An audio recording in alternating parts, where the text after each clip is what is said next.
transfiere a favor de su hija mayor. Pero supuestamente, ¿no?, para generar un, entre comillas, tercero de buena fe, la hija mayor la transfiere a la nieta mayor. Y bueno, así supuestamente ponen a salvo el inmueble de ataques de acreedores de la abuela. Hasta ahí todo bien. Entonces, justamente esta nieta mayor, ¿no?, habla con su mamá. Le dice: mamá, ¿sabes qué? Yo tengo mi enamorado, quiero traerlo a vivir a la casa. Porque él es un chico trabajador, ¿no? Está estudiando y tiene que pagar, tiene que alquilar un cuarto, eso es caro, o sea, le come bastante del presupuesto. Yo lo quiero traer aquí, ahí puede haber un cuarto, hacerle un espacio y que venga a vivir con nosotros, él es buena gente, ¿no? Además yo lo quiero. Y su mamá se escandaliza: pues tú estás loca, ¿cómo vas a sugerir eso, no? Oye, mamá, pero usted, tú, mi tío, mi tía, ¿no han traído a sus parejas acá? ¿Por qué yo no? Se hace revela. Ah, no, yo le voy a decir a tu abuela que esto, que lo otro. Entonces la abuelita viene a imponer orden. Y la chica, como dicen los más chicos, se raya. Miren, no, ya, tanta vaina. ¿A nombre de quién está esto ahorita? Se puso brava. Y hay pues una lucha interna ahí.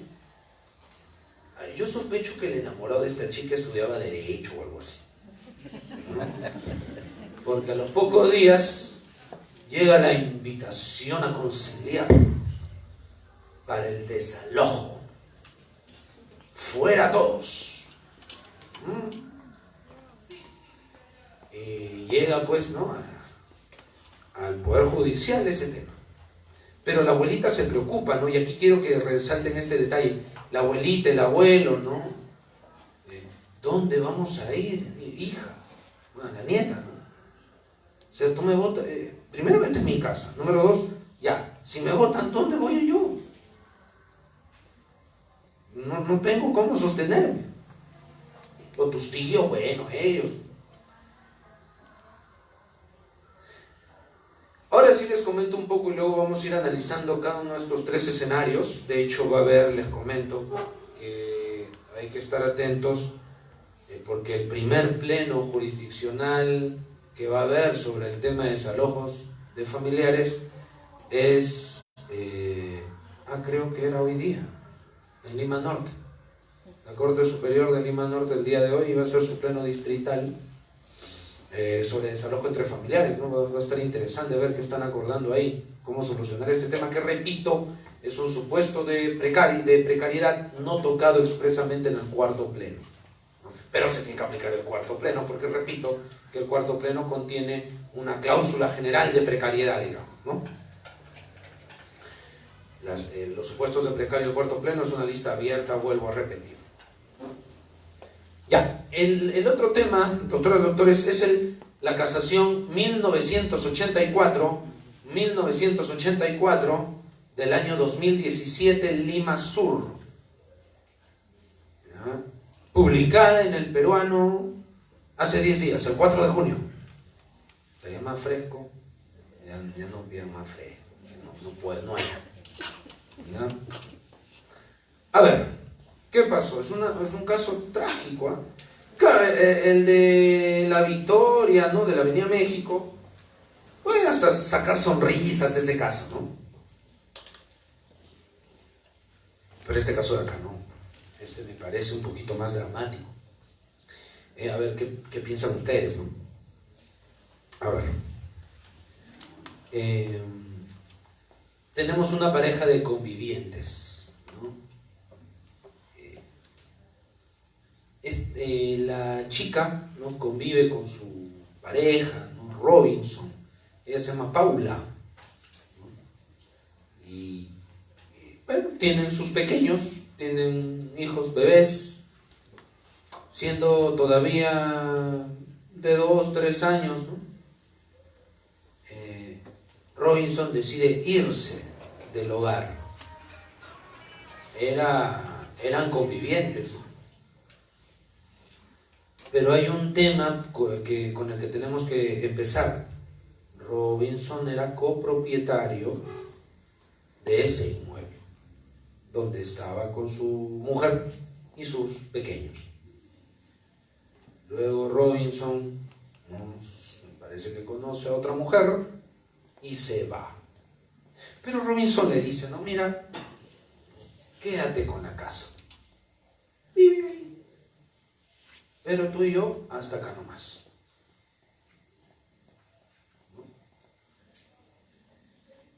Robinson se va por años, ¿no? 5 años después, porque parece que el trato era que Robinson decía, vivan en ese predio, pero no me pidas alimentos.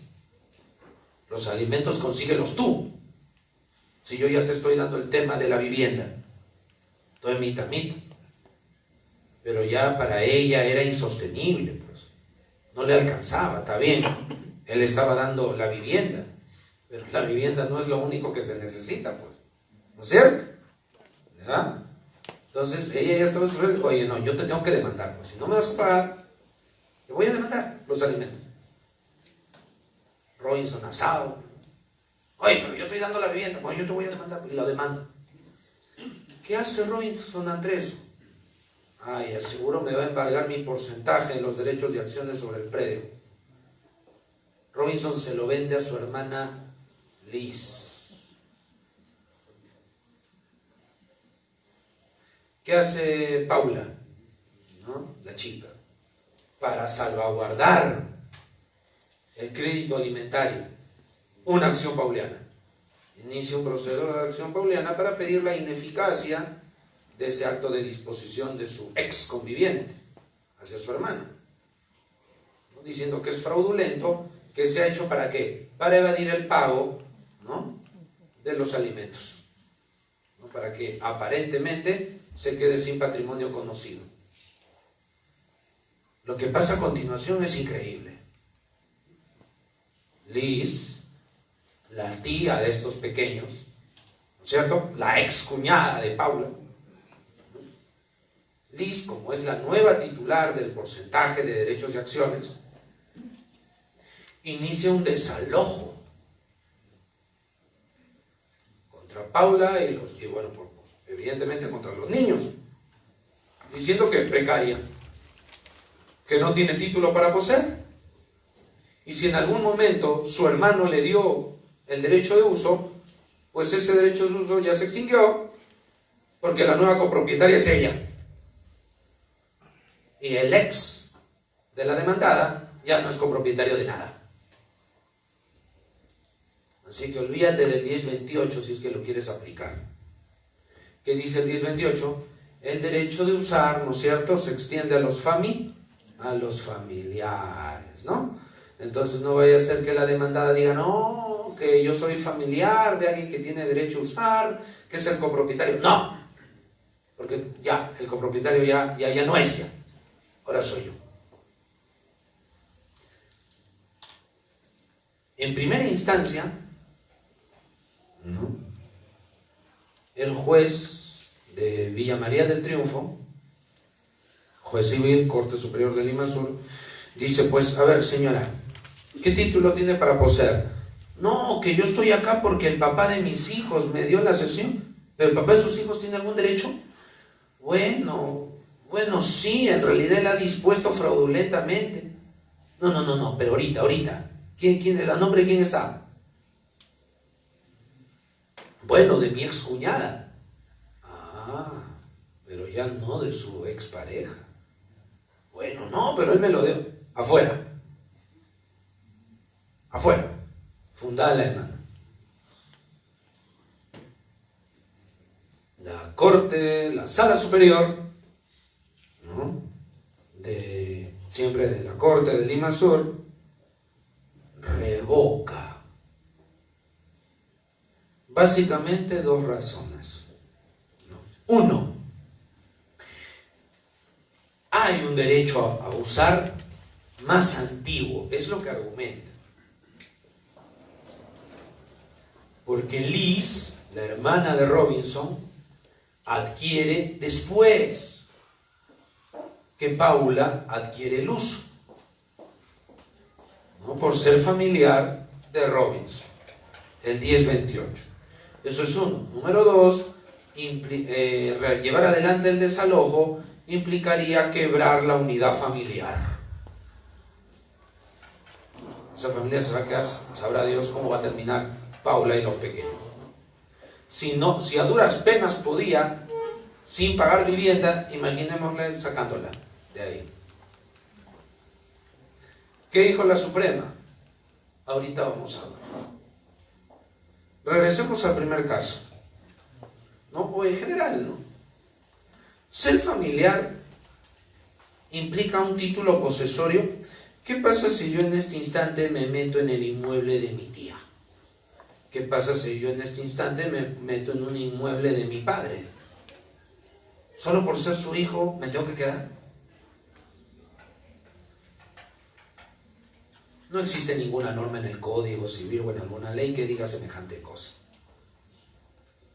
En ninguna parte del cuarto pleno casatorio se advierte que el parentesco por sí mismo sea un título posesorio.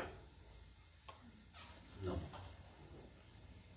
Ahora, no, pero la unidad familiar, la familia es la familia, ¿no? Pero es que el tema familiar no es lo único que está en la Constitución, pues, doctores. Ya, yo me puedo meter, ¿no? Yo, mi señora, mi hija, nos podemos meter a un inmueble de mi padre, ¿ya? Y claro, no, que la unidad familiar. Pero mi padre tendría también, pues, un derecho constitucional, un derecho humano.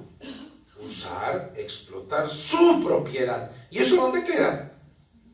No sirve. La propiedad está en el artículo 21 de la Convención Interamericana de Derechos Humanos. O sea, no, que la familia... No, ya, un momento. ¿Y la propiedad? No vale. Entonces, no, es muy simplón, definitivamente muy simplón decir que la familia es la familia. No, hace falta más. Porque eso de la familia, tranquilamente se puede decir, no, y la propiedad. La propiedad es la propiedad. Estamos como el Puma Carranza, la U es la U, ¿no? El solo hecho de alegar la importancia constitucional de la familia es insuficiente porque la propiedad del derecho del demandante a poseer lo que es suyo también tiene relevancia constitucional y de derecho humano. Entonces, ¿en qué circunstancias, digamos, el tema familiar podría decantarse o justificar el tema para poseer? En nuestra opinión, doctoras, doctores, para no hacerla larga, es cuando hay de por medio, y esto sí se genera en el ámbito familiar de parentesco, cuando hay de por medio alimentos.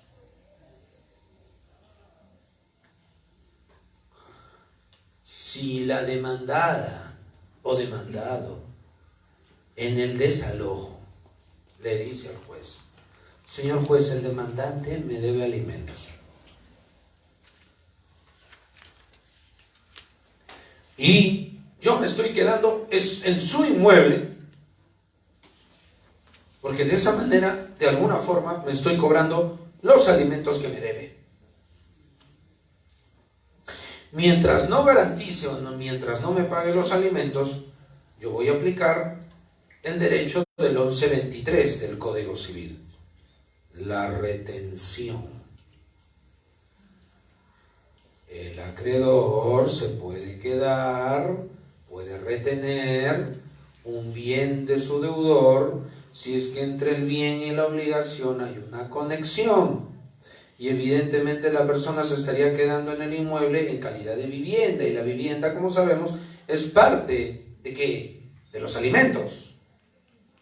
Esa podría ser una posibilidad, ¿no? Por ahí podría ser. Y es más, algunas decisiones de la Corte Suprema han ido en ese sentido. Han destacado si el demandado puede valerse por sí mismo o no. Porque si puede valerse por sí mismo es que no necesita alimentos. Si no puede valerse por sí mismo es que sí va a necesitar los alimentos de su familiar. En ese escenario. Entonces vuelvo, ¿no?, a los casos. No, papá, mira que yo quiero estar acá. Si ese chico, esa chica, está en perfecta actitud, o aptitud, perdón, para trabajar y sostenerse por sí mismo, ahí no hay alimentos. Tiene que irse nomás. No hay otra cosa. Vuelvo a repetir, el solo hecho de la familiaridad no va a romper el tema de la propiedad, pues. Porque, Dios mío, si yo digo no, que la familia, que se va a quedar ahí para siempre. Inaudito. En el caso de la matriarca versus, ¿no?, la nieta rebelde, ¿no?, la nieta rebelde al final ganó, pero no votaron a todos, solo votaron a los que podían valerse por sí mismos. La matriarca se quedó porque no podía valerse por sí misma.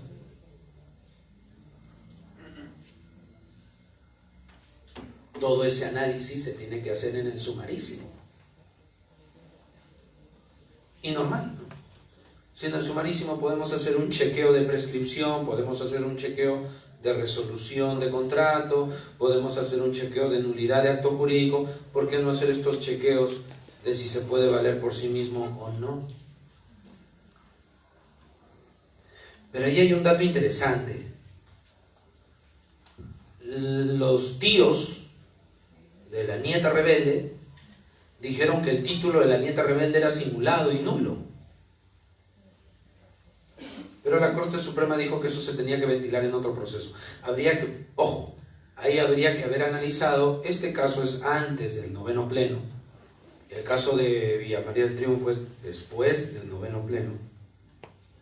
Pero en este caso antes del 9º pleno, pues, si no había una nulidad manifiesta, un poco complicado, ¿no?, decir si la adquisición de la nieta era una nulidad manifiesta o no. La Corte no lo dice, simplemente dice, si quieren cuestionar, que lo hagan valer en vía de acción. Eso es lo que concluye la Suprema.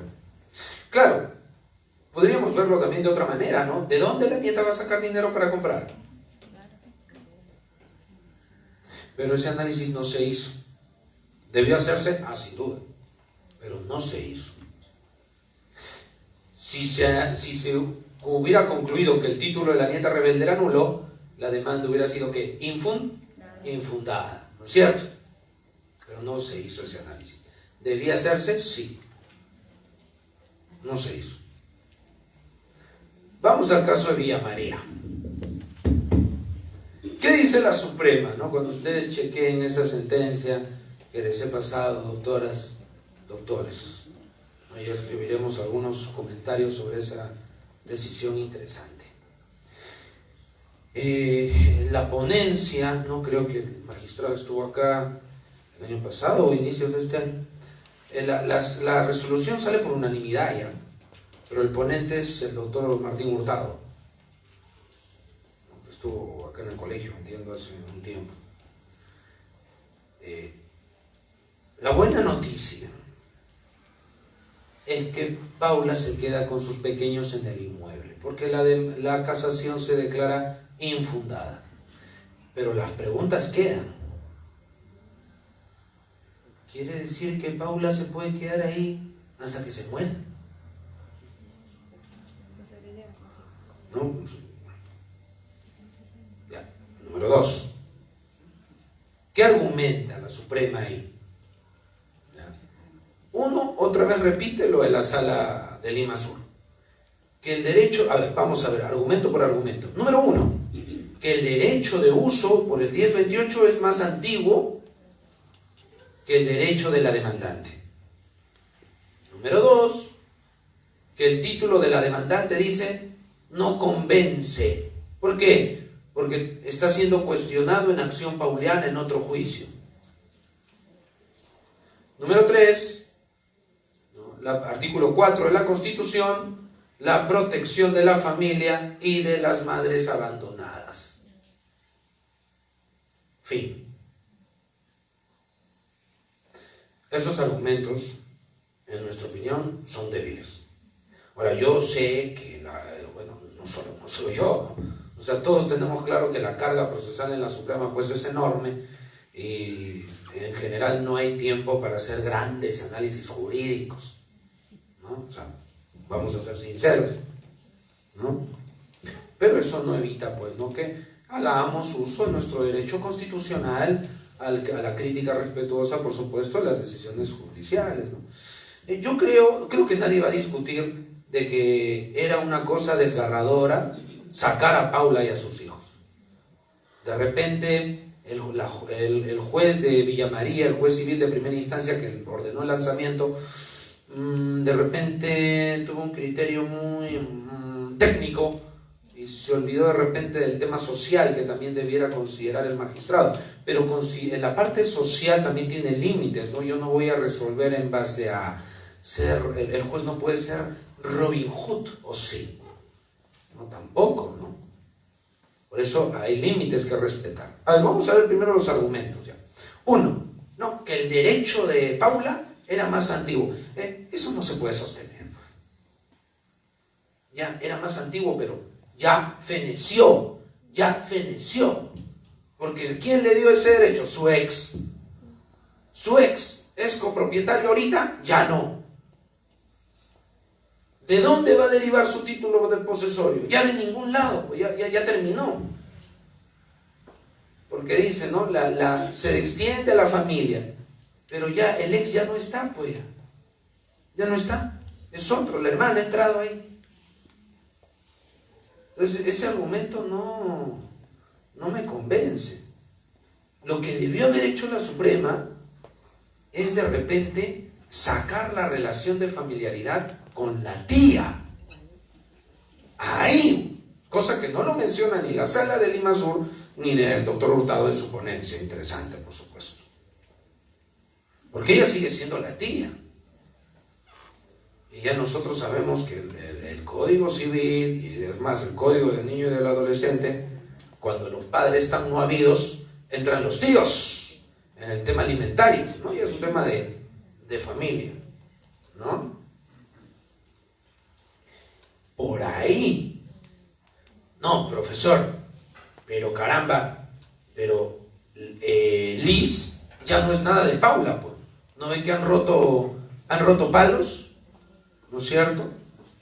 Ya no tienen ninguna vinculación. Totalmente de acuerdo. Pero Liz sí sigue siendo tía de los niños que están ahí, pues.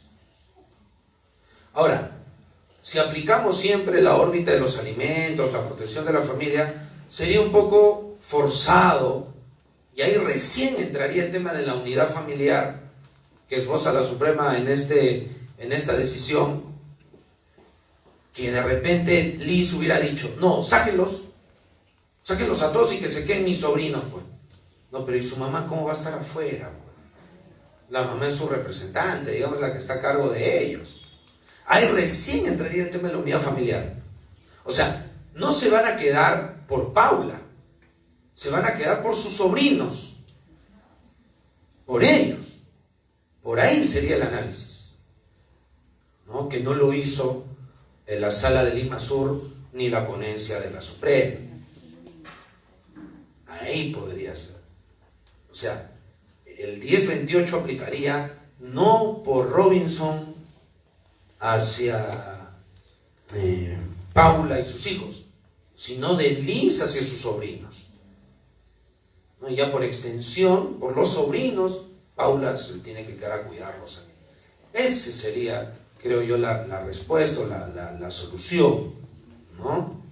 Ya, ahora, yo sé que de todas maneras se va a surgir una discusión, yo lo voy a dejar ahí, sobre hasta qué punto Liz tiene que entrar, porque finalmente Robinson está vivo, Robinson tendría que hacerse cargo, no Liz, finalmente sus papás están ahí, estos chiquitos tienen a su mamá también ahí, ¿por qué Liz tendría que entrar? Ahí tendría que haberse trabajado más. El otro argumento de la ponencia de la Suprema no convence porque ese está siendo cuestionado en acción pauliana. No, pues tampoco. Pues. No. La ineficacia de la pauliana es una ineficacia a efectos de ejecución de cobros, no de titularidades. Lo que debió haber hecho en todo caso la Sala Superior o de repente la Suprema es, oye, mira, qué raro que justo dispone cuando le cae la demanda de alimentos. Analiza si no hay una nulidad manifiesta. Eso también se pudo haber barajado. Hubiera sido una nueva línea de argumentación. Pruebas de oficio, ¿no? 10º pleno, ¿no? Lo que se nos viene, la prueba de oficio. Un punto más. Los plenos casatorios no son compartimientos estancos. Un caso se puede resolver por la aplicación de 2, 3, 4 plenos casatorios. Ahorita estamos hablando del 4º pleno, ¿no? Ahora, ojo, miren otro dato más. Si Liz hubiera dicho, no, pero por favor esto no se va a determinar acá, si hay alimentos o no. No. 3er pleno, temas de familia, flexibilidad procesal. El 4º y el 3º combinados. Y con pruebas de oficio para el tema de la nulidad, de repente como segunda línea, 10º ahí. Eso debió haberse alegado. Pero un tema de que no es que pauliana, primero no hay una ineficacia manifiesta. Y es irrelevante esa ineficacia, porque esa ineficacia solo es a efectos de cobro. No entra en discusión la titularidad de Liz como copropietaria. Que hablen de una posible simulación de repente, ¿no? Habría que evaluar pruebas de oficio. Y el tercer argumento, doctoras, doctores, que la unidad familiar, el artículo 4 de la Constitución, ya hemos mencionado, ese argumento solito es débil. Entonces, si uno se pone a pensar, aplicando bien los plenos, uno soluciona, sin estar forzando las figuras. ¿No? No se trata, como mencioné, de que, tiene que ser Robin Hood, ¿no? El decálogo de Couture, la justicia versus el derecho. No, ¿por qué? ¿Por qué? Cuando hay conflicto entre el derecho y la justicia, elegirás la justicia. No hay necesidad de poner esos dilemas. ¿No? Si se aplican bien los conceptos. Ahora ya cerrando este segundo punto, entrando al último, doctoras, doctores, ¿no? Esto de la ley del desalojo notarial. A mi parecer, ¿no? Y ya lo voy diciendo en varios eventos, el punto flaco de la ley del desalojo notarial, de los varios puntos que se puedan plantear, por supuesto, ¿no? Pero la verdadera prueba de fuego que tiene que enfrentar esta ley es la oposición de terceros. Porque la oposición de terceros, miren, doctoras, doctores, es sencillo, ¿eh? No se alarga ya para cerrar y escuchar al doctor Suluguren, que acaba de llegar, ¿no? ¿La oposición de terceros está regulada en la ley? No. ¿Qué dice la propia ley ante situaciones no reguladas? Se aplica la regulación general del notariado, la 26.662, competencia notarial para asuntos no contenciosos. ¿Y qué dice esa ley? Que ante cualquier oposición de terceros, el trámite notarial se suspende y al archivo. Ese es un problema. Ahora, ¿cómo va a actuar el juez si es que el notario persiste? Hay una oposición de terceros, ¿el juez qué tiene que hacer? La ley del desalojo notarial dice que cuando el notario termina de hacer su trámite, la resolución número 1 es la resolución de lanzamiento. Y esa resolución de lanzamiento va contra terceros. Más allá del tema del tercero, solo la cuestión que prometí abordar. La cláusula de allanamiento a futuro contemplada en el artículo 5 de esta ley es la misma que la cláusula de allanamiento a futuro del 594 del Código Procesal Civil. Yo he escuchado a notarios decir, sí es lo mismo, es una redundancia. No, o sea, si si queremos ayudar a que la ley funcione, tenemos que decir que es diferente. Es diferente. Lo que pasa, lo que yo percibo, y esto lo digo con mucho respeto para los colegas notarios, yo veo en ellos de que no hay que criticar la ley, no hay que chocar con la ley, ¿no? Es como cuando una persona está enferma, no voy al doctor. Oye, pero ¿te sientes mal? No quiero saber qué tengo, no quiero saber qué tengo. Esa es una actitud saludable. Hay que chequear los problemas, hay que analizarlos, hay que enfrentarlos y ver las soluciones que hay, no hacerse los locos. Por esa razón, esta posición insólita la sostiene. ¿Por qué digo esto? Muy simple. La cláusula de allanamiento a futuro del 594, doctoras, doctores, es un falso allanamiento, porque el demandado puede contestar la demanda. El propio 594 dice, ¿no?, que el juez notificará, dará 6 días para que el otro conteste. Pero ¿y el allanamiento que firmó? Bueno, pues falso allanamiento, pseudo allanamiento. Algunos jueces están preguntando sobre la ley del desalojo notarial. ¿Cómo es posible que la resolución 1 sea la orden de lanzamiento ya? Y el derecho de defensa del inquilino, ¿dónde está? No, es que el allanamiento, pues, anticipado que firmó, ya se allanó. Bótalo nomás, pues, de arranque en la resolución 1. Si yo digo que este allanamiento de la ley de desalojo notarial es lo mismo que el 594, estoy abriendo las puertas para que conteste y la haga larga. Y legitimar la duda del juez. ¿Y su defensa dónde queda? No, su defensa, él ya se allanó anticipadamente. Eso justifica que la resolución 1 sea B. Pero igual siguen habiendo, pues, problemas en relación a los terceros, ¿no? Y eso es una cuestión que dejo planteada ahí para su meditación. Bueno, doctoras, doctores, los he visto bastante atentos. Les agradezco mucho su valiosa atención, su fina atención. Gracias, sí, me está con gracias. Les agradezco mucho su atención, doctoras, doctores, ¿no? Y Dios mediante, pues, hasta otra oportunidad. Quedo atento, ¿no? sé si ahora es la ronda de preguntas, de repente al final, yo creo que a lo mejor al final, de repente podemos hacer ahí un ping pong con el doctor Sologuren. Muchas gracias.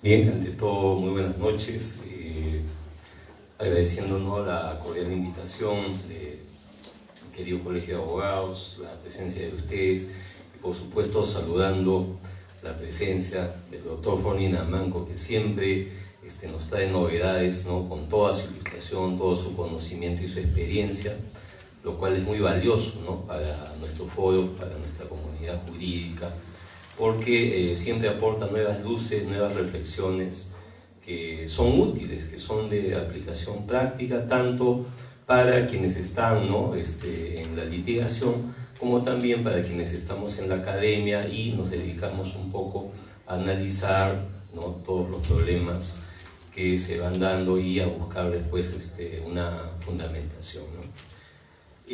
Bueno, el tema del que yo me voy a ocupar no es tan interesante, ¿no?, como el que ha desarrollado el doctor Ford. Yo más que todo venía de telonero prácticamente, ¿no?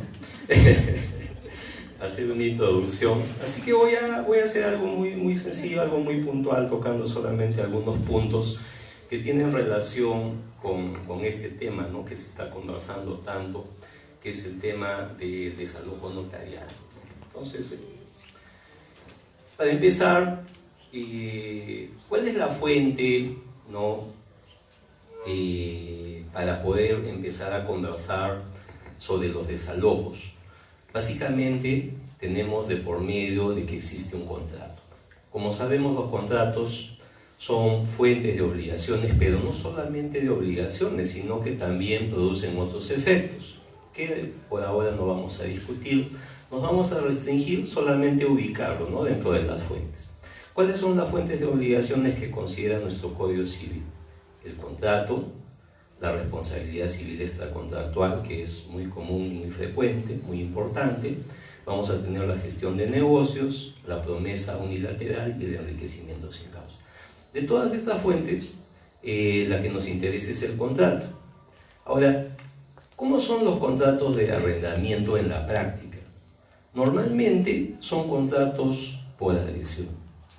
No son contratos que sean negociados entre las partes, ¿no? La persona que quiere arrendar un bien mueble o inmueble ya tiene un contrato preparado. ¿Dónde está el problema? Que muchas veces este contrato es una plantilla, es un modelo, ¿no?, en el cual le llenan algunas cosas y entonces no hay el análisis adecuado para contar con un buen contrato que después no sea fuente de problemas. De ahí un poco, ¿no?, mi alusión a que el contrato debe ser fuente de obligaciones y no fuente de problemas. Es decir, de que el arrendador muchas veces, ¿no?, por no haber analizado todos los riesgos, todas las situaciones, los cambios de circunstancias que se pueden presentar, se expone a tener una serie de problemas, amén de no evaluar bien también a la persona con la cual va a celebrar este contrato de arrendamiento. Bueno, ahora, este contrato, ¿no?, en base a lo que estamos diciendo, se puede entender normalmente como un acto jurídico, patrimonial, ¿no?, que no se debe confundir con el documento que contiene el contrato, ¿no? A veces se cree de que como no tenemos un documento, entonces no hay contrato. No es así. Y eso lo podemos advertir fácilmente de la lectura tanto del Código Civil como del Código Procesal Civil, ¿no? Si no recuerdo mal, el artículo 225, el 237, ¿no? Entonces, en ambos nos dice que son separables el acto del documento y que el acto puede subsistir aunque el documento desaparezca, sea declarado nulo, etc., ¿no? En todo caso, tenemos como consecuencia de este contrato una relación obligatoria donde una parte cede el uso de un bien y la otra parte se obliga ¿a qué? A pagar una renta durante un tiempo. Una particularidad interesante que tenemos en este contrato es que no se agota, como otros contratos, en un intercambio único, ¿no?, como podría ser, por ejemplo, una compraventa en que acordamos, por ejemplo, ¿no?, que se va a transferir la propiedad de un bien y que el comprador va a pagar el precio y vamos a hacer el intercambio de acá a una semana, por ejemplo, ¿no?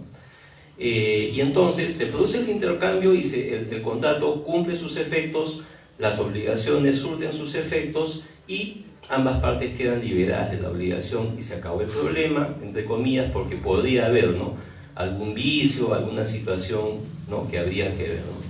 Pero más allá no hay más. En cambio, en un contrato de arrendamiento vamos a ver de que hay de por medio lo que se llama obligaciones duraderas, obligaciones de duración. Y ahí, por ejemplo, entre las clasificaciones de las obligaciones que surten de un contrato, tenemos dos clasificaciones, ¿no? Una, que es la que propone el doctor Aníbal Torres Vázquez, que nos dice, ¿no?, de que pueden distinguirse, teniendo en cuenta el tiempo para el cumplimiento de la prestación, contratos de ejecución inmediata o instantánea, contratos en los cuales hay obligaciones de exigibilidad diferida, y contratos de cumplimiento escalonado.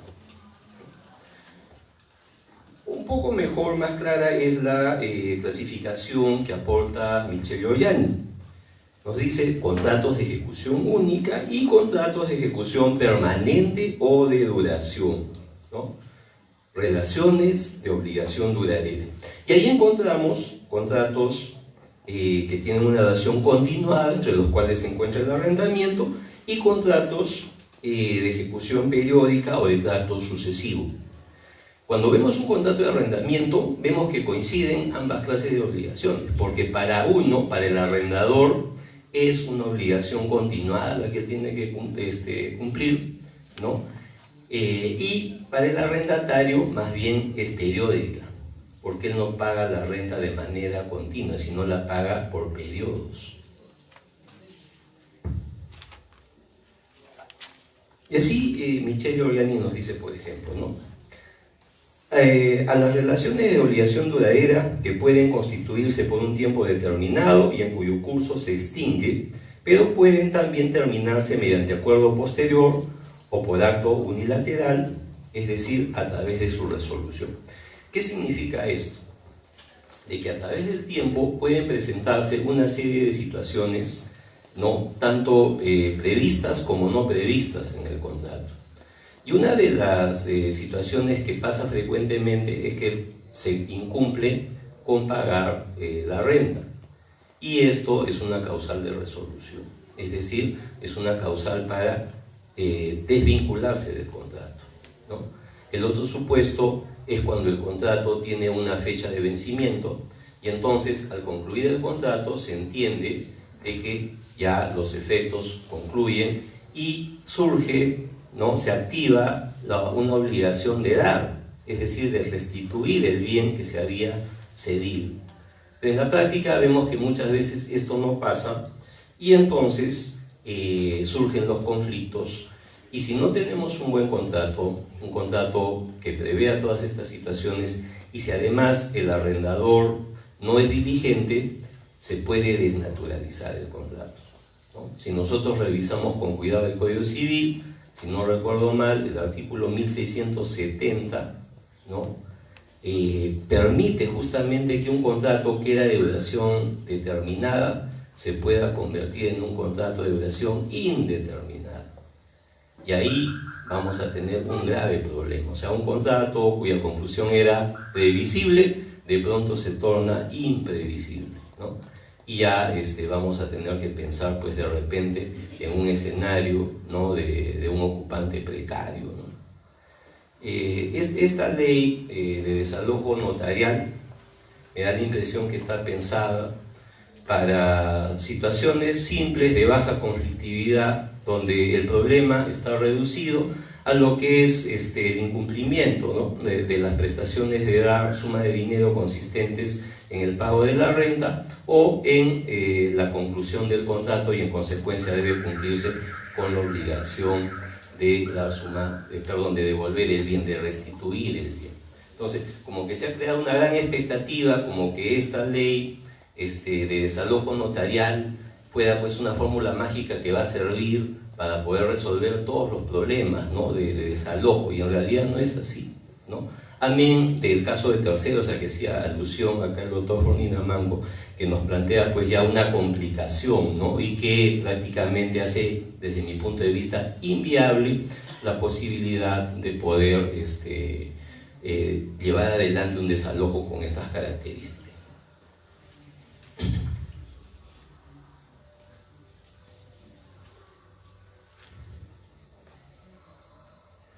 Bueno, y para no dilatar mucho mi intervención, simplemente recordar algunas nociones, ¿no? sobre lo que es cumplimiento e incumplimiento.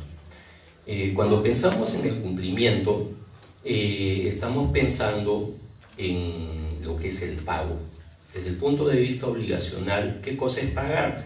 No es otra cosa que cumplir con la prestación a la que nos hemos obligado. Prestación, bueno, siguiendo la doctrina clásica, porque esto está en proceso de transformación, todavía nosotros seguimos hablando de obligaciones de dar, de hacer, de no hacer.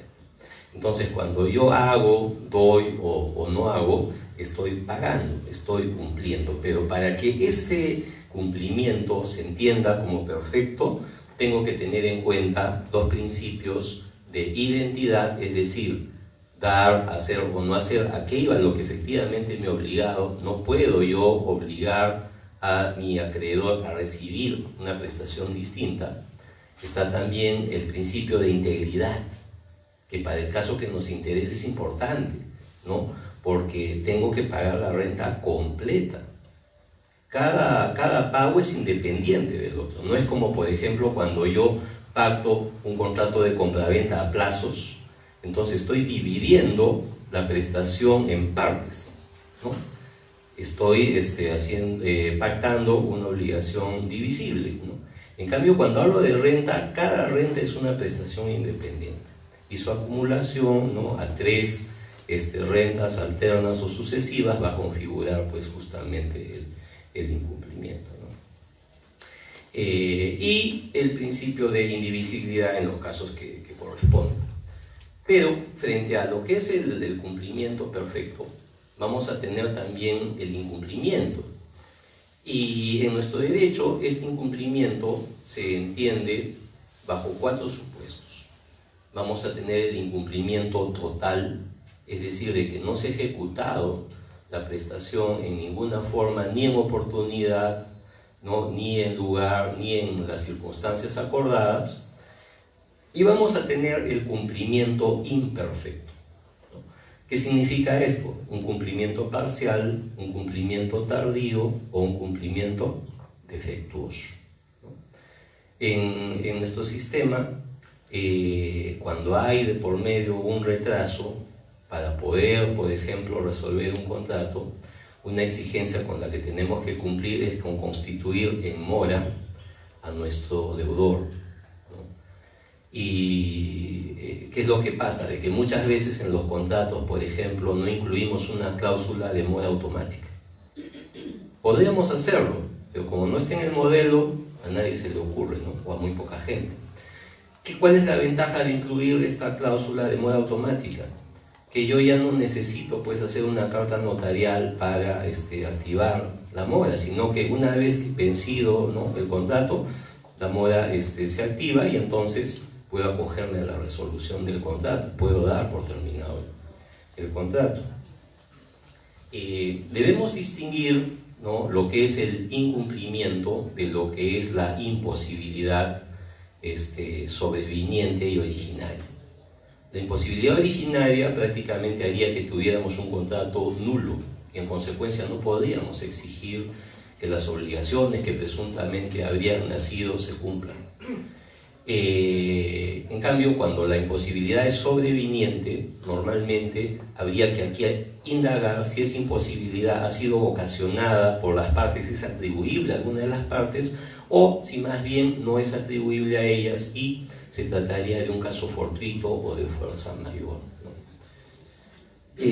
Con un cumplimiento válido, ¿no?, prácticamente se extinguen las obligaciones y el objetivo es satisfacer el interés del acreedor.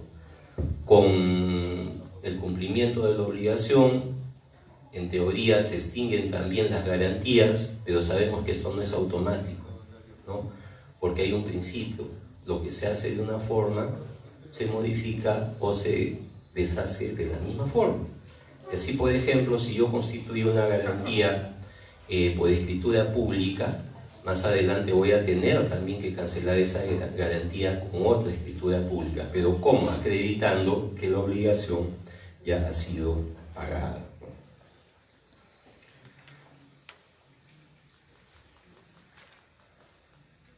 Ahora, ante el incumplimiento, modernamente está cambiando también la terminología, ¿no?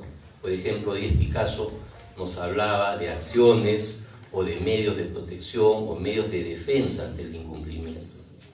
Pero modernamente, y bajo el influjo de lo que es esta influencia, vamos a decir, ¿no?, de los diferentes sistemas jurídicos, ya no hay sistemas jurídicos puros. Por ejemplo, este tema tan interesante de los precedentes hace de que nuestro derecho sea un derecho de fuente mixta. Ya no podemos seguir afirmando de que el derecho peruano es un derecho de ley escrita solamente, ¿no? Es un derecho de ley escrita y de precedentes, ¿no? como muy bien siempre lo explica el doctor Fornina. Entonces, también se está hablando de remedios. Y esto es importante tenerlo en cuenta, ¿no?, por dos razones fundamentales. Porque esa lógica de pensar en que las soluciones solamente son judiciales, ¿no?, limita la posibilidad de ver otras alternativas. Y cuando hablamos de remedios, estamos pensando no solamente en soluciones judiciales, sino también en soluciones extrajudiciales, ¿ya? En este tema tan interesante con el cual se pretende, ¿no?, solucionar el tema de los desalojos, hemos llegado a una solución intermedia, ¿no? Un tema que empieza como extrajudicial a nivel notarial, pero que para su ejecución necesariamente va a tener que requerir de la intervención de un juez que sea pues quien se encargue, ¿no?, de ejecutar el desalojo. Pero como les comentaba, hay una serie de remedios en los cuales nosotros podríamos pensar y con los que podríamos prevenir una serie de problemas que se dan en la práctica y que diseñando, ¿no?, elaborando un buen contrato se podría optimizar. Termino mi intervención diciendo de que como abogados, ¿no?, hemos perdido mucha destreza, mucha práctica en elaborar contratos. ¿Por qué? Porque normalmente las personas, ¿qué es lo que hacen? Se van a las notarías. Con todo el respeto y aprecio que tengo, ¿no?, por los amigos y amigas notarios, ¿no?, prácticamente ellos han monopolizado todo el tema de lo que es contratación privada. Entonces las personas van a la notaría, en la notaría normalmente ya hay un molde, ¿no?, en la computadora, se llenan algunos datos, pero no se analiza, ¿no?, cuáles son las cláusulas que se necesitan, cuáles son las cláusulas que convienen, porque como decía uno de mis maestros, el contrato es como un terno a medida, ¿no? Si no lo hacemos así, nos va a quedar grande, nos va a quedar chico. ¿Y cuándo nos damos cuenta? Cuando nos los ponemos, cuando ya estamos en la situación, ¿no? Muchísimas gracias.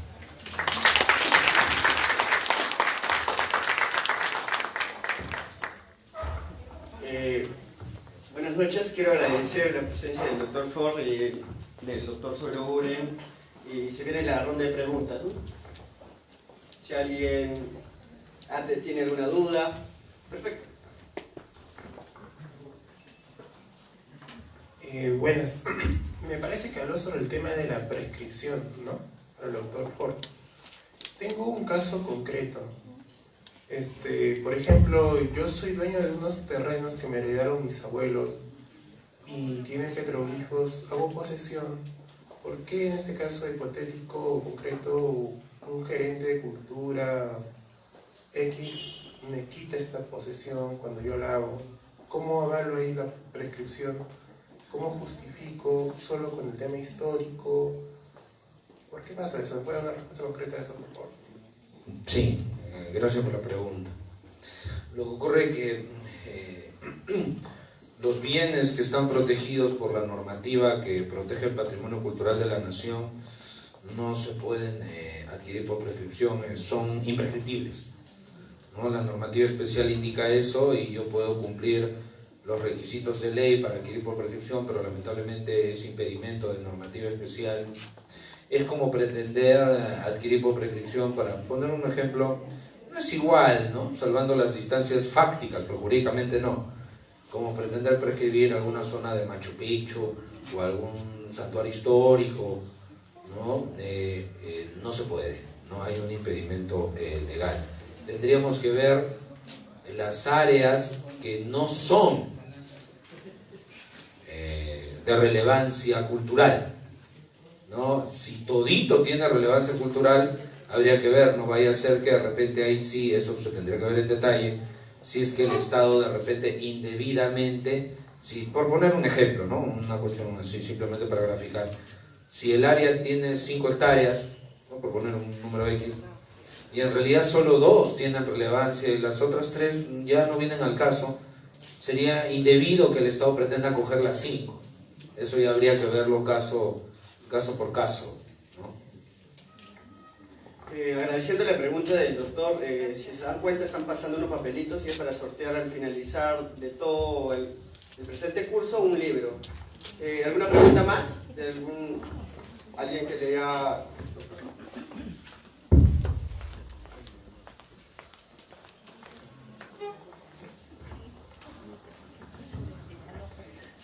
Bueno, buenas noches y antes que nada felicitar a los dos ponentes porque muy ilustrativas sus explicaciones y razonamientos. Yo tenía una consulta a raíz de un caso que en la vida profesional me tocó participar. En un proceso de desalojo, el demandante ejecuta o plantea una demanda contra uno de los posesionarios. ¿Cuál era la particularidad? Que el inmueble sublitis tenía varias puertas. Registralmente es una sola unidad inmobiliaria, pero tenía varias puertas y cada puerta conducía a un espacio independiente, pero no un espacio independiente porque tenga una declaratoria de fábrica y que establezca un régimen de propiedad exclusiva sobre cada área, sino era un espacio independiente de hecho. Cuando se notifica la demanda, se notifica en una sola de las puertas porque adujeron que era la puerta principal.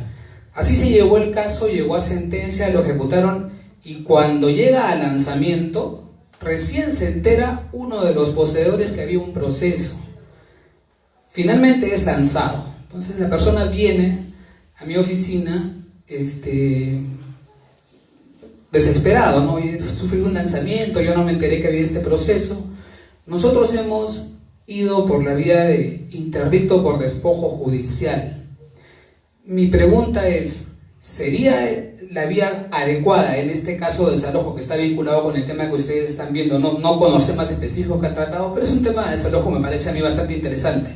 ¿Sería bueno ir por la vía de un interdicto por despojo judicial o se podría recurrir con una opción más célere a través de una acción de amparo por el despojo que se ha producido afectando el tema del debido proceso, la falta de oportunidad que le dieron para defenderse? Jamás fue notificado y también se me ocurrió quizás ir por esa posibilidad. No sé si pudieran darme algún comentario al respecto.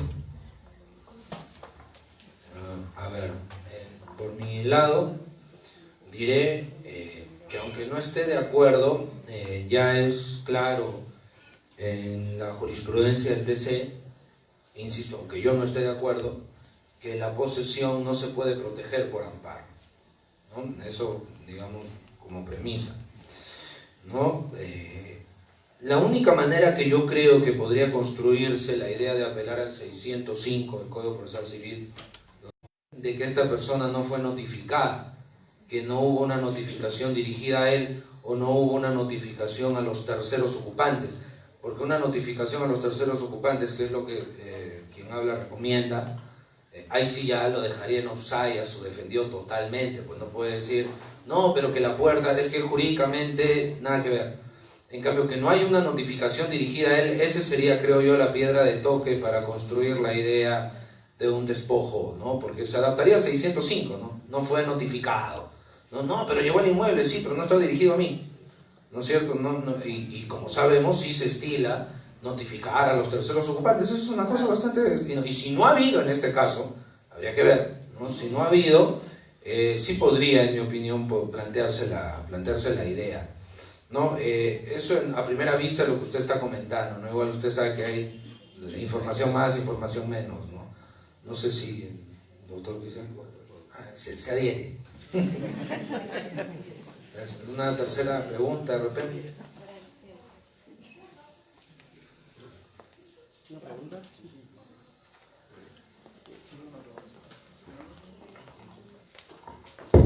Creo que es el momento que deben aprovechar la pregunta, ya que no todos los días tenemos la presencia del doctor Ford y del doctor Soloure. Buenas noches con todos, muy agradecido por la ponencia de los doctores. Yo quisiera hacer, más que todo, que salir de esta duda, ¿no? Por ejemplo, en el artículo 4 de la ley dice, en los requisitos de procedibilidad, en el número 1 dice, el inmueble en materia de desalojo notarial debe encontrarse individualizado de manera inequívoca y en el contrato de arrendamiento debe consignarse las referencias precisas de su ubicación. Quería saber a qué se refiere tanto con esto, de manera inequívoca y a las referencias precisas de su ubicación, ya que como mencionaron que el contrato es como un terno hecho a medida.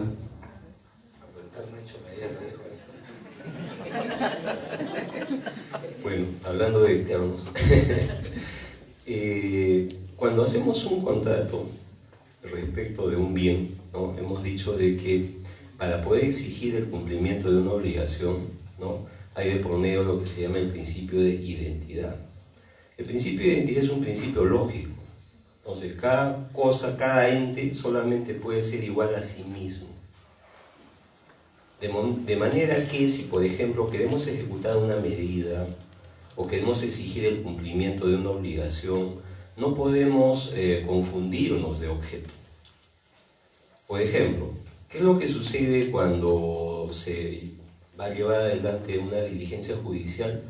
Llegan, ¿no?, supuestamente al lugar y se dan con la sorpresa que la dirección no coincide. ¿Se puede llevar adelante la diligencia? No se puede, ¿no? ¿Por qué? Porque hay de por medio ese principio de identidad y además hay normas procesales, ¿no?, que así lo disponen. Entonces, si yo voy a hacer un contrato sobre un bien para después poder exigir que se cumpla, tenemos que poder identificar cuál es el bien. Y un inmueble tiene una serie de elementos que permiten su identificación. Hay una dirección, ¿no? Hay una certificación que otorga la municipalidad acerca de que efectivamente esa es la numeración que le corresponde. Hay información registral, ¿no?, que indica cuál es el área, cuáles son los perímetros, etc. Entonces, esos datos son muy importantes para poder identificar el bien que va a ser materia, ¿no?, de esta medida, porque si no, podríamos estar incurriendo en afectar a una persona y a un inmueble que no tiene nada que ver, ¿no?, con este tema del desalojo. No sé, doctor. Sí, a ver, un poco añadiendo y suscribiendo lo que ha dicho el profesor Sologuren. Cuando dice individualizado, ese es un problemita que se puede presentar en la oposición, ¿no? La oposición dice que el inquilino puede sustentarla en la falta de cumplimiento de las formalidades de la ley. Entonces el inquilino podría decir: el inmueble no está tan bien individualizado. ¿Por qué? Porque no está independizado, por ejemplo, ¿no? Es un mini departamento que no está independizado. Es un argumento que se puede dar, ¿no? En registro público, la jurisprudencia registral, ¿no?, señala que se pueden inscribir arrendamientos sobre áreas no independizadas. Se presenta el plano y se sigue un trámite ahí administrativo, ¿no? Sobre esa base y sobre la idea de que la ratio iuris de la ley es tratar de generar desalojo, sería un poquito contradictorio que se exigiera la independización o que el inmueble tenga su propia partida, ¿no? Frente a eso, les comento, ¿no?, un poquito. Hace unas semanas estuve en una mesa en Lima ya, y un notario que fue juez también, ¿no? O sea, de repente que tiene una visión adicional, ¿no? Porque yo insisto con todo respeto, ¿no? De repente cuando uno solo ha sido notario, de repente tiene una visión un poquito diferente, ¿no? Alguien que ha estado en la judicatura también tiene una visión un poquito más amplia, ¿no? El magistrado comentaba, ex magistrado, ahora notario, comentaba: sería bueno de repente, decía, también en plano de la posibilidad, porque en la ley pues todavía le queda un largo camino por recorrer, adjuntar un croquis, y que el croquis me indique, ¿no?, dónde está la unidad. Pero imagínense que fuera de drywall, ¿no? Y ahí viene justamente lo que mencionó el profesor Juan, ¿no?, el tema de la identidad. Eso se puede complicar, porque yo puedo decir, ¿no?, es la habitación número 69, ¿ya? De drywall, ¿no? Y ahí digamos que se lo alquilan a un grupo de ciudadanos venezolanos, ¿no? Y no es ningún mal comentario, al contrario, es solo un ejemplo. Y bueno, estos señores de repente consideran que se está cometiendo un abuso, un atropello contra ellos, y en protesta rompen el drywall. lo cambian de lugar. Porque es drywall, pues es facilísimo, ¿no? Desmontable. De ahí, para ver el tema de que haya la identidad que mencionaba el doctor Juan hace un ratito, se va a complicar pues en la fase judicial. Ya acá en la habitación número 3 ya los drywall cambiaron la configuración total. ¿Cuál era cuál? ¿No? Entonces son parte de las complicaciones que se van a presentar, ¿no? Es lo que podría comentar. Gracias. ¿Alguna pregunta?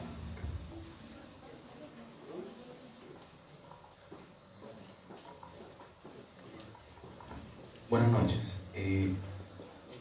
En el artículo 6, requisitos de la solicitud, la ley de procedimiento especial de desalojo, en el inciso 2 señala, se solicita el original de la carta notarial cursada al arrendatario en el inmueble en materia de desalojo.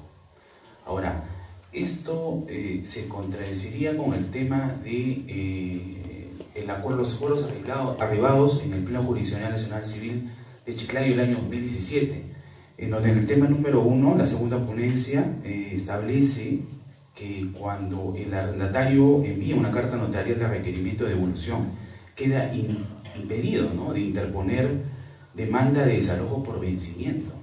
Entonces, en este caso, ¿cómo se configuraría, ¿no? Porque lo señalado en la ley y en el pleno jurisdiccional como que da la impresión que se contradice, ¿no? A ver, la contradicción no solo se ha alegado, doctor, en relación al pleno de de Chiclayo de 2017, sino incluso una eventual contradicción con el cuarto pleno, porque serían temas que debe conocer el juez especializado. Yo tengo ahí unas inquietudes, pero simplemente para absorber lo más rápido la duda del doctor. Mire, doctor, si se alegase, asumamos el peor escenario, y el más fácil de sostener también, es que hay una contradicción. Criterio de temporalidad. Lo más lex posterior, ¿no? Lo más reciente prima sobre lo más antiguo, ¿no? Y tenemos claro que los plenos no pueden modificar leyes, pero tomando la postura extrema de que los plenos reflejan interpretaciones más o menos vinculantes de leyes, igual, por lex posterior, ¿no?, por el criterio cronológico para resolver antinomias, el tema queda zanjado claramente. Es lo que podría comentar. ¿Alguna pregunta más? Ya, si no hubiera ninguna pregunta más, para dar la oportunidad al compañero para que pueda replantear su pregunta. Es una pregunta muy interesante que hacen ahora competencias aquí en el Colegio de Abogados. Pregunta es, por ejemplo, yo estudié 2 carreras, Derecho y Psicología, pero en el plan cuando podía, digamos, enseñar con el grado de título de pregrado, ¿no? Pero ahora aumentaron el grado de magíster y se pone muy riguroso en ese tema.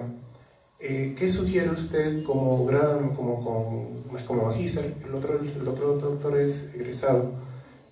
¿Cómo alentaría a los egresados de maestría para que saquen rápido su grado de magíster y puedan absorber ellos mismos sus dudas?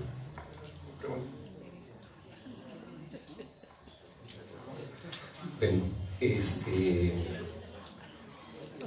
yo sí soy magíster, ¿no?, en Derecho Civil y Comercial, y estoy haciendo estudios doctorales, ¿no?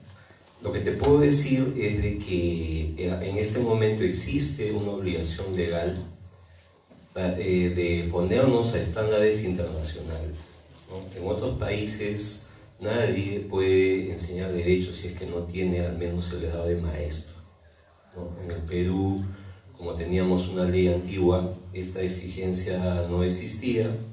Y bueno, yo por ejemplo empecé a dictar derecho allá por el año 2004, ¿no?, siendo abogado y teniendo estudios completos de maestría, ¿no? Todavía no me había graduado.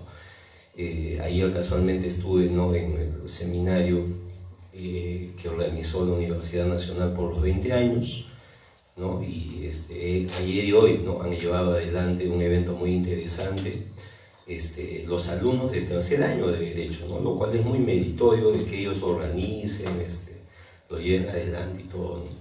Entonces, yo creo que es muy importante y se está convirtiendo en un estándar el tema de la maestría. Actualmente la maestría es solamente de 1 año. Cuando yo hice mis estudios de maestría, la exigencia era de 2 años, ¿no? En esos 2 años había que leer bastante, había que investigar bastante, y entonces un poco que da la impresión de que ahora es más sencillo, ¿no? Pero también todo tiene sus ventajas y sus desventajas, ¿no? Porque en 1 año no se hace lo mismo que en 2 años. Hay escuelas de posgrado que son más exigentes que otras. Por ejemplo, yo enseño en el posgrado de una universidad estatal y prácticamente el curso consta de 60 horas efectivas, ¿no? Y enseño en otra maestría en otra universidad donde prácticamente solamente la mitad, y la mitad es presencial y la otra mitad es semipresencial. Bueno, dejando de lado ese tema, considero que sí es importante de que quienes hacen docencia universitaria se gradúen. ¿Por qué razón? Porque lo que se está buscando en la universidad peruana es potenciar la investigación. Y un profesor que no ha investigado no puede exigir a sus estudiantes que investiguen. Es más, un docente, para poder hacer docencia, tiene que investigar, tiene que estar al día, tiene que conocer en profundidad los temas que dicta a los alumnos. Imagínense a ustedes un docente que va a repetir lo mismo, ¿no? Que está mejor escrito en un libro. Mejor el alumno se queda en su casa, ¿no? Leyendo ese libro que está mejor escrito, ¿no? Que lo que el profesor le va a decir.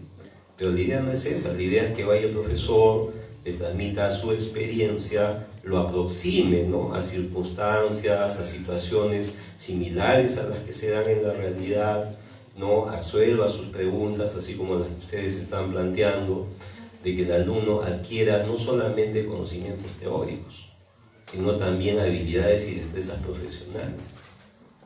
Y estamos en un mundo en el cual el conocimiento va cambiando muy rápido.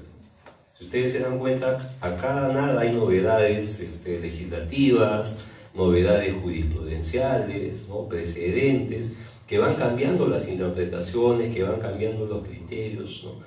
Y entonces ya no podemos, pues, pensar en solamente repetir lo que dicen los libros, ¿no? Un ejemplo de eso es acá el doctor Forni Namanco, que es docente de la Universidad de San Marcos, y él no me dejará mentir. Esa es la exigencia actual. Y uno va a clases y los alumnos hacen preguntas de la práctica, ¿no?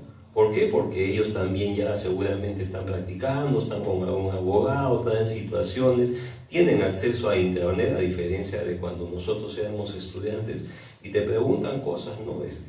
que son muy actuales, ¿no? Entonces, el tema de los grados es algo que ha venido para quedarse. El Tribunal Constitucional ha prolongado un poco más de tiempo, ¿no? Para que las personas que ya están en el sistema enseñando y todavía no tienen el grado puedan obtenerlo, pero el hecho es que, si no recuerdo mal, creo que es al 2020, si es que no tienen su grado, van a tener que dejar sus cátedras hasta que se gradúen, ¿no? Eso es así. Sí, un comentario chiquito nomás sobre la pregunta del doctor. Esa pregunta se relaciona, y no se tome por favor como algún comentario político, ¿no? Lo estoy diciendo en términos bien generales. Yo creo que sí es necesario que haya un estándar mínimo, ¿no? Que deben cumplir las instituciones universitarias. Yo sé que puede mencionarse la idea, ¿no?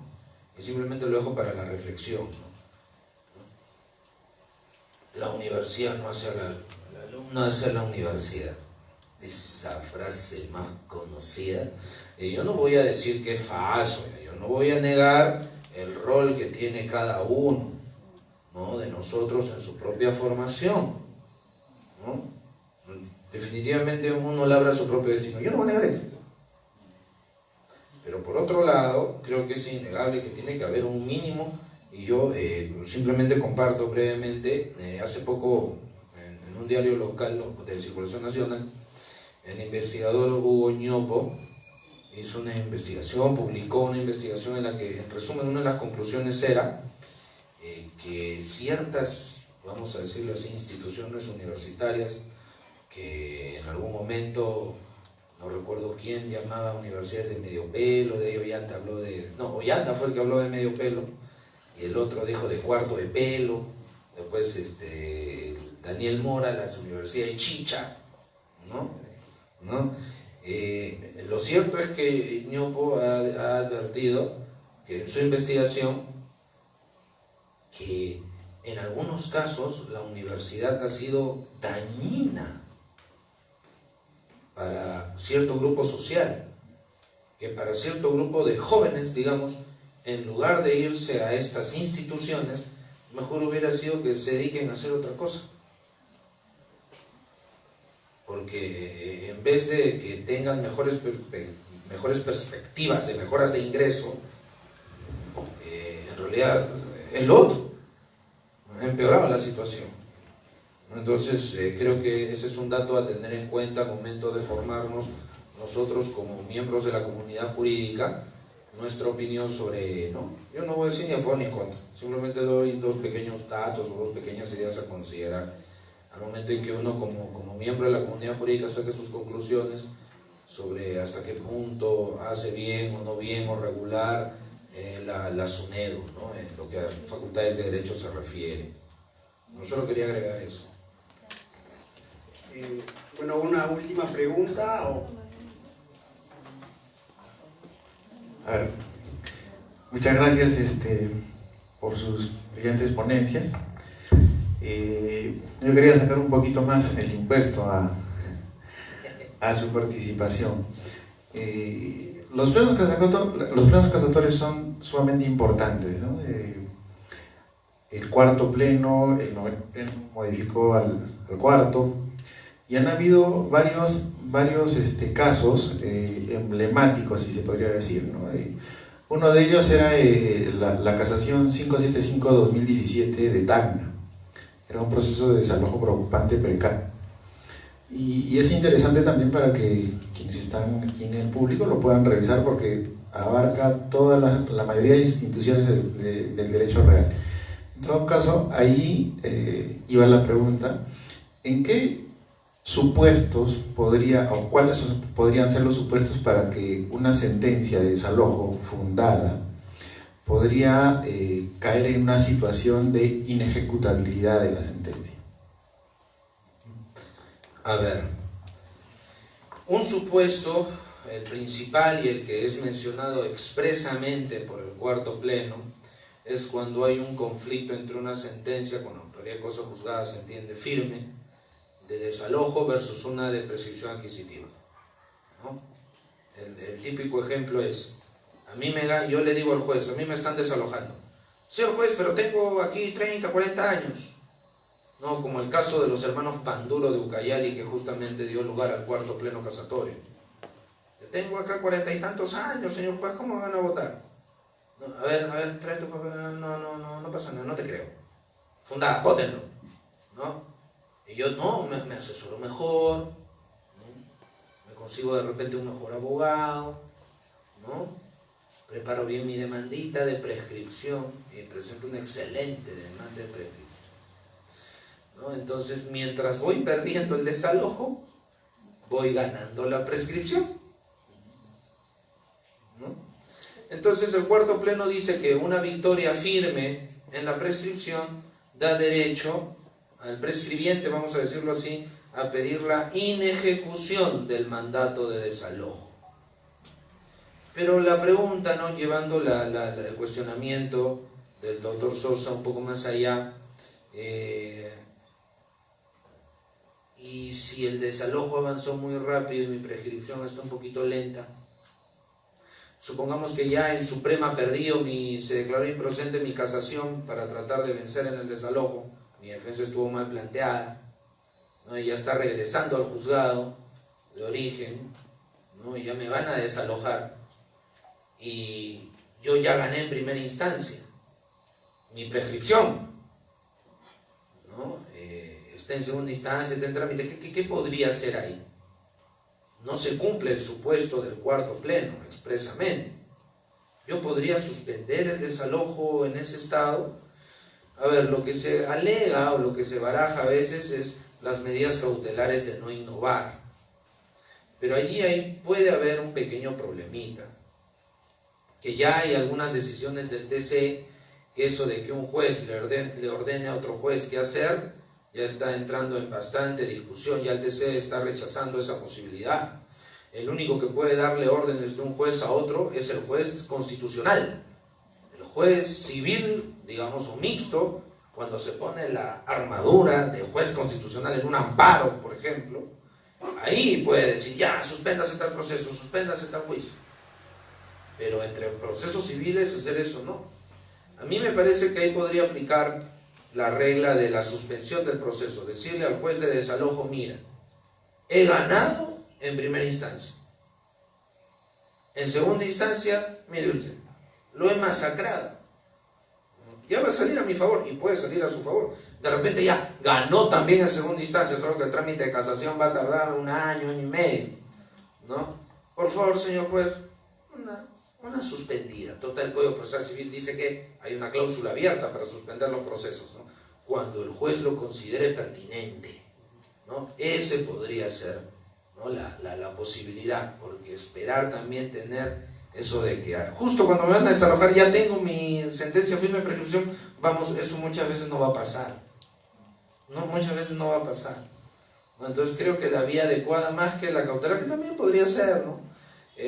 También no descartemos la posibilidad de decirle al juez de desalojo que suspende. Eso, por ejemplo, iba a ser, lamentablemente se frustró en un pleno distrital de Lima Sur. Miren la importancia de los plenos distritales, ¿no? Cómo pueden servir de referente a otras cortes para solucionar los problemas, ¿no? Básicamente yo diría que ese es el supuesto, ¿no? Después lo otro es los demás casos, ¿no? Aplicando por analogía a esto. Por ejemplo, ¿no? A mí me desalojan diciendo que le han resuelto el contrato, señor, fuera. No, pero yo sí he cumplido. No. Yo como juez de desalojo no veo si se cumplió o no. La validez de la resolución yo no la veo.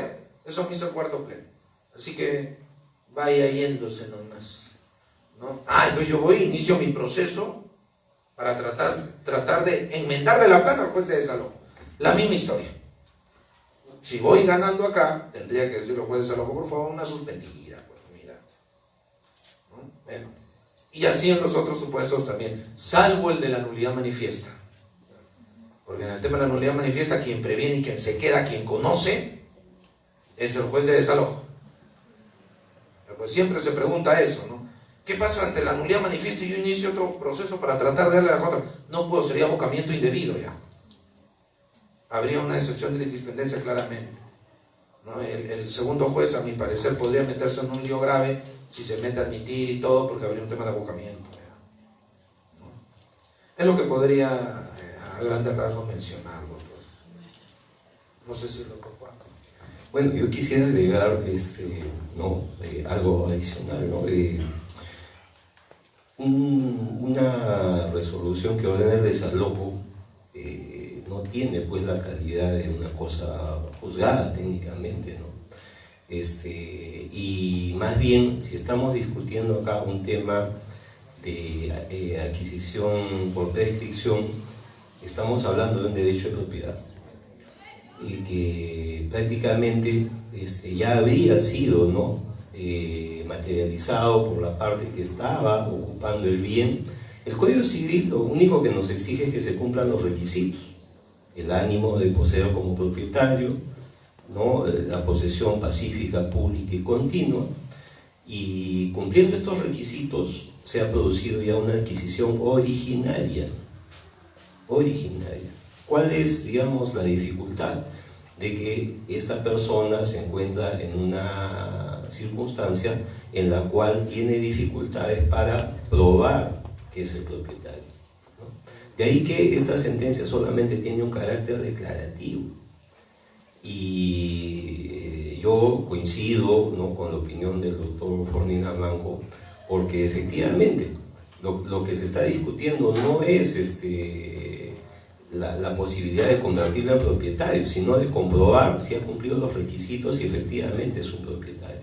En consecuencia, en el peor escenario, ¿no?, de que, por ejemplo, haya sido desalojado, luego va a tener la posibilidad, ¿no?, de reclamar el bien, ¿no?, ante el reconocimiento que efectivamente ya había cumplido con todos estos requisitos. ¿Hay alguna pregunta más? Bueno, el doctor va a replantear su pregunta.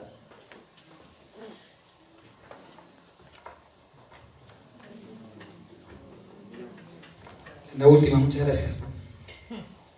Doctor, ahora que hablaban de inejecución de desalojo, una sentencia de desalojo del gobierno regional contra una asociación. En ejecución de sentencia se pide un informe técnico a la Oficina Ejecutiva de Administración de Bienes Inmuebles del gobierno regional para que haga una remensura y una redeterminación de la ubicación del predio. Y se dan cuenta que tiene doble inscripción registral y que el mejor derecho de propiedad, por ser más antiguo, era del Ministerio de Agricultura. En consecuencia, en ejecución de sentencia se ha determinado que el gobierno regional no debe y no puede restituirse esa propiedad porque no es el propietario con mejor derecho, sino el Ministerio de Agricultura. Interviene el Ministerio de Agricultura ratificando eso, que ellos son los que van a tener que finalmente administrar ese bien y ver si lo van a dar en venta directa o no, lo van a someter a subasta. ¿Cómo se podría declarar la inejecución de esa sentencia en la ejecución del desalojo?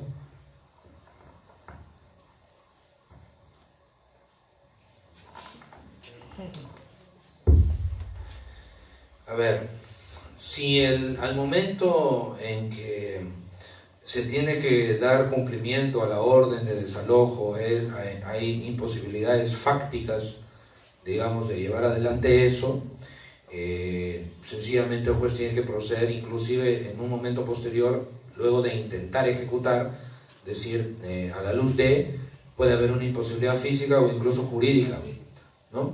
Un ejemplo de esto, por ejemplo, para que de repente se puede ver un poquito mejor que el caso del doctor, es los otorgamientos de escritura pública que yo gano y el inmueble no está inmatriculado, no hay independización. Ya, quiero inscribir, señor juez. No, pero ¿dónde voy a inscribir? No, pero yo le pedí en la demanda y usted declaró fundado en todos sus extremos. Sí, pues, ¿no? Pero inejecutable. Porque no hay dónde, ¿no? Ahora, yo llevo su pregunta también, igual, doctor, que con la pregunta del doctor Sosa, llevándolo más allá. ¿Puedo analizar mejor derecho de propiedad en desalojos? ¿No? ¿En dónde fue esto? No tengo el número de la casación ahorita. Creo que en Lima. Muy simple. Lo demandan por desalojo. Aparece un tercero, ¿no? Me corrijo, no era desalojo, era otorgamiento de escritura pública. Pero estos efectos, doctores, es lo mismo, porque en resumen diré que yo estoy súper convencido que las reglas del 9º pleno casatorio aplican a los desalojos y las reglas del 4º pleno casatorio aplican a los otorgamientos de escritura, porque estamos en ambos casos ante procesos sumarísimos y ante pretensiones patrimoniales. La conexión es tan íntima que el 9º modifica el 4º, como ya se ha mencionado antes. Entonces, a eso iba. Hubo un proceso de otorgamiento de escritura pública y se apersona un tercero, diciendo, no, a mí me lo vendieron antes, yo tengo mejor derecho de propiedad. ¿Se puede ver ese tema en el otorgamiento de escritura? La Suprema dijo, no. Después de 8 años de juicio, no, mejor derecho de propiedad, no se puede ver acá. No. Además, el 9º pleno casatorio no dice que el otorgamiento, que el mejor derecho se pueda ver, no menciona nada de eso. Así que improcedente la demanda y hagan valer su derecho en vía de acción. Después de 8 años de proceso, ¿no? A mí me parece que sí se puede ver el mejor derecho, en mi modesta opinión. Porque el mejor derecho de propiedad, doctores, es un tema de efectos, de eficacia, de oponibilidad. Es oponibilidad. Si se quiere aplicar el 1135 o el 2022 del Código Civil, son temas de oponibilidad. Y oponibilidad, doctores, es eficacia. Y los temas de eficacia, dice el 9º pleno, sí se pueden ver. A mí me pareció una decisión infeliz y más bien un apartamiento de lo que en el fondo dice el noveno pleno, ¿no? Pero en fin, eso es simplemente un comentario chiquito porque no es tanto materia de la charla de hoy día. Es lo que podría comentar, doctor. Gracias. Si no hubiera ninguna pregunta más, quisiera pedir un fuerte aplauso. Muchas gracias por la presencia. Les explico brevemente. Para culminar el presente curso lo vamos a llevar en 3 etapas.